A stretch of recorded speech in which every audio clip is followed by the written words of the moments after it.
Number 7. Imet San Gin.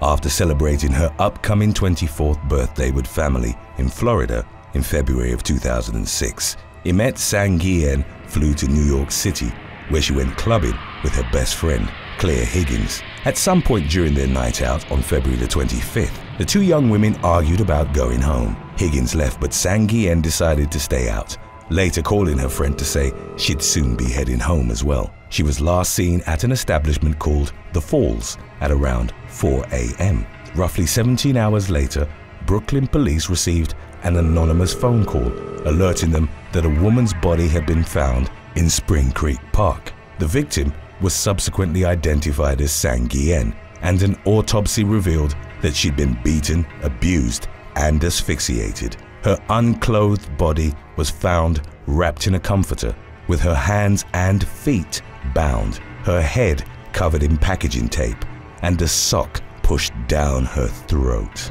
San Gin's broken fingernails indicated that she tried to fend off her attacker before she was eventually overpowered. Daryl Littlejohn, one of the bouncers at The Falls, was initially taken into the custody of the NYPD on a parole violation. He'd spent 12 years in prison on robbery and drug possession charges, and working nights at the club went against the curfew stipulations of his release. The bouncer had been asked to escort San Gin out of the club come closing time, and was later spotted talking to her in front of the establishment. Littlejohn's DNA, most likely from a nosebleed that had occurred during the struggle, was collected from the bindings used to restrain San Gin. Additionally, cell phone tower records placed him at the time and location of the murder. As his van was featured in the news reports that followed, it was recognized by a Queens woman who reported the bouncer had tried to abduct her in October of 2005. College student Shania Woodward testified that Littlejohn had approached her dressed as a police officer, handcuffed her, and forced her in the vehicle. Fortunately, she was able to escape. Littlejohn was sentenced to 25 years to life in prison for Woodward's attempted abduction and to life for San Gin's murder, with the sentences to run consecutively. The Falls lost its liquor license in June of 2006 amidst protests triggered by the revelation that manager Daniel Dorian had lied to investigators about seeing San Gin inside the club prior to her murder. Number 6. Kasmira Nash. In the early hours of May the 1st of 2021, during a party at the Vibes Restaurant and Ultra Lounge in Louisville, Kentucky, a 37-year-old bartender was gunned down. The suspected shooter was named as Ronnie O'Bannon, also known as Ronnie Luciano, a DJ for Grammy-nominated rapper Jack Harlow. The victim, Kasmira Nash, was fatally shot following an argument with O'Bannon. The latter was arrested and charged with murder, but maintained he'd acted in self-defense after Nash had allegedly attacked him with a champagne bottle. Roughly 10 days after the shooting, Harlow would issue a statement claiming he was devastated by the incident. The victim's family sued Vibes owner Alan Evans III in late December of 2021. In January of the following year, the suit was amended to include Harlow and Generation Now LLC, the label to which he was signed and that handles security for the rapper's appearances. The suit maintained that the nightclub had failed in its safety protocols, thus allowing O'Bannon to bring in a gun. Further claims included that Harlow and the label should have known that the DJ regularly carried a firearm, while noting that the rapper and his entourage had been allowed inside without undergoing the screenings required for other guests. O'Bannon was subsequently released on bond and ordered to remain under home incarceration while awaiting his trial. He was also named as a person of interest in another fatal Louisville club shooting. In August of 2020, Torre Fori, aged 38, was gunned down at the exclusive nightclub on 7th Street. There was little progress in his murder investigation, aside from the fact that he was known to have gotten in an argument with O'Bannon shortly before he was shot. Number 5. India Chipchase.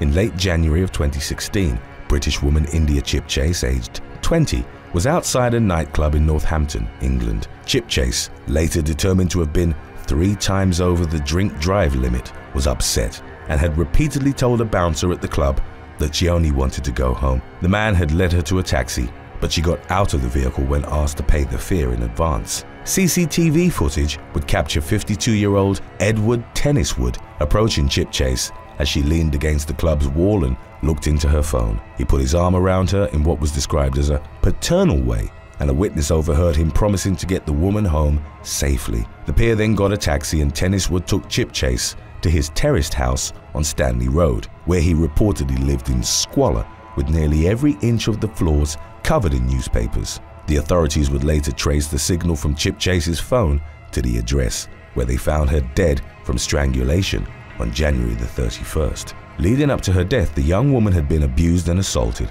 with over 30 injuries covering her body. Tenniswood was arrested at a hotel where, upon encountering the officers, he expressed surprise they'd located him so quickly, adding, "I suppose you've been to the house. You found what you're looking for." During his ensuing trial, he would maintain that he and Chipchase had had consensual relations and that he'd strangled her to death as a result of his over-eagerness in bed.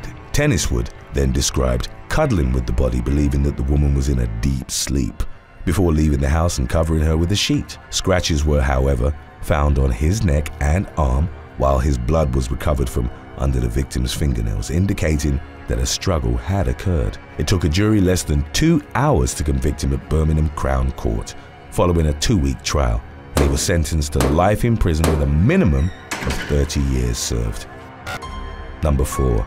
Adeline Guerrero. 22-year-old Adeline Guerrero was involved in successive altercations, one of which ended in her being arrested and charged with assaulting a police officer outside Pasadena's Bam Bam Club. A processing photo of Guerrero showing her with mud on her face from the brawls was later released online. The incident occurred in March of 2018 when a fight between her and another woman, which had begun in the club, continued in the parking lot even after the arrival of law enforcement. The other woman had tried to walk away, but Guerrero was still holding onto her hair. After the police managed to release her grip, she reportedly turned her aggression towards them. A video captured by a witness and subsequently shared on social media showed a violent interaction between Guerrero and one of the officers. The man aggressively pushed her into a vehicle from which Guerrero bounced back and pushed him in return. The officer then grabbed the woman by the throat and dragged her to the ground, where he continued forcing his hands into or around her face and neck as he was seemingly attempting to restrain her. Guerrero was arrested, while the Pasadena Police Department subsequently determined the officer had acted within his authority and didn't suspend or place him on leave. Number 3. Brittany Stevens. In early August of 2019, at the Scene nightclub in Augusta, Georgia, a 24-year-old woman was viciously beaten by 2 assailants. Earlier in the evening, Brittany Stevens had gotten into a verbal altercation with 21-year-old Holly Carter. Some reports indicated that Carter and her friend Geordie Holt, also 21, had been following Stevens around the club trying to pick a fight with her after she'd been seen talking to Carter's ex-boyfriend. Once they were outside, Stevens attempted to climb over a railing in an alley adjacent to the club in an attempt to avoid the 2 women, who'd begun yelling and cursing at her. Carter and Holt then charged Stevens, punching and kicking her repeatedly while also threatening to kill her. Stevens was taken to a local hospital with severe injuries to her face, including 2 large cuts resulting in permanent scars and a fractured left eye socket that required the insertion of a metal plate to mend. She subsequently suffered from nerve damage and impaired vision. Carter and Holt, both of whom didn't have a criminal history, were arrested on charges of aggravated battery. A judge granted them a bond of $50,000 on the condition that they didn't have any contact with the victim, consume alcohol, go to nightclubs, nor use social media, and respect a curfew of 9 p.m. 40-year-old Michael Gordon, who'd been at the scene of the attack, was also arrested and indicted for lying to investigators. He'd initially told them that a black man had run up and struck Stevens in the head with his knee, knowing the statement wasn't true. Today's topic was requested by Kristen D, Gemma, Sharky Blade, and Maurice Boyd. If you have any other topics you'd like to learn about, subscribe and let us know in the comments section below. Number 2. Tiffany Aaron. Police in Anniston, Alabama, responded to reports of a shooting at a nightclub in the 1800 block of South Quintard Avenue in the early hours of January the 16th of 2022. When officers arrived at the scene, they found 36-year-old Tiffany Aaron in critical condition inside the Pure Sports Bar and Grill after she'd sustained gunshot wounds to the head. An ambulance rushed her to the Northeast Alabama Regional Medical Center, where she was reportedly pronounced dead on arrival. Anniston police launched an investigation, the preliminary findings of which indicated that there'd been an exchange of gunfire between Aaron and the nightclub security staff. The woman's sister, however, expressed doubts regarding the initial reports, describing her as one of the kindest people you would meet, and emphasizing that she wasn't a violent person. No arrests had been made as of the latest updates on the matter, as the police were still reviewing footage from the nightclub to determine the sequence of events that had led to Aaron's death. Number 1. Lauren McLennan.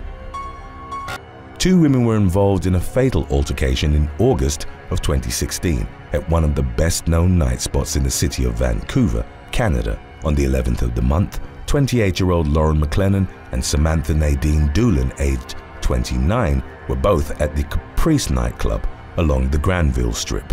The women had initially gotten into a fight about the washroom lineup before the brawl spilled into the street. It was there that Doolin then punched McLennan in the face, causing her to drop to the ground.